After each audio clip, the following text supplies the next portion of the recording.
Sky Channel. ¿Hay un piloto siempre y varias personas que sepan también? ¿Los tripulantes, alguno tiene que tener ese conocimiento? ¿Cómo va esto? No, nosotros tenemos al piloto y al copiloto. Solo hay son dos personas en la cabina, sí. En caso de que uno se descompensara o se descompusiera, sigue el otro solo, asistido por uno de nosotros. Sería. Pero no asistido de que yo vaya a manejar, sino que es estar con él y ayudarle en lo que él necesite. Pero básicamente si pasara algo así como, a ver, ejemplos que pudieran ser es que se desmaye porque le baja la presión el piloto, que es algo que podría pasar, no nos ha pasado nunca por suerte, pero podría pasar, o bueno, y podría pasar que con algo que coma y podría pasar realmente también, a ver, porque la vida nunca sabes cuándo te vas. Claro. Y también podría pasar, ¿no? Que de repente, oye, una persona puede fallecer también, ¿no? Sí, de la nada, muerte súbita. Muerte súbita.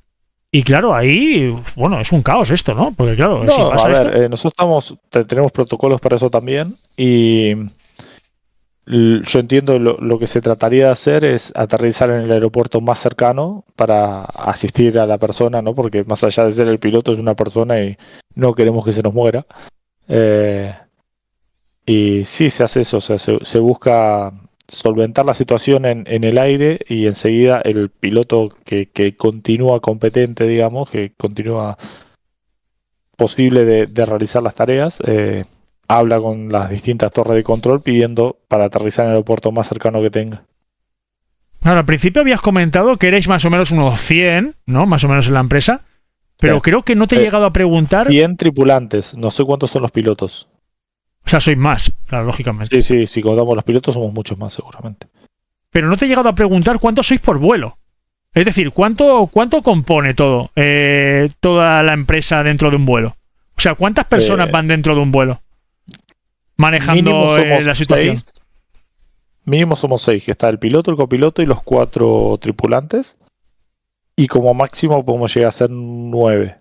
Cuando hay pilotos de práctica son 3 en vez de 2 en la cabina. Y cuando hay tripulantes de práctica son 6 en lugar de 4. Pero el mínimo establecido son piloto, copiloto y 4 tripulantes. Porque tiene que haber un tripulante por cada 50 personas o fracción de... Y el avión tiene capacidad para 189 pasajeros. Entonces necesitas 4 tripulantes para cubrir esa cantidad de pasajeros.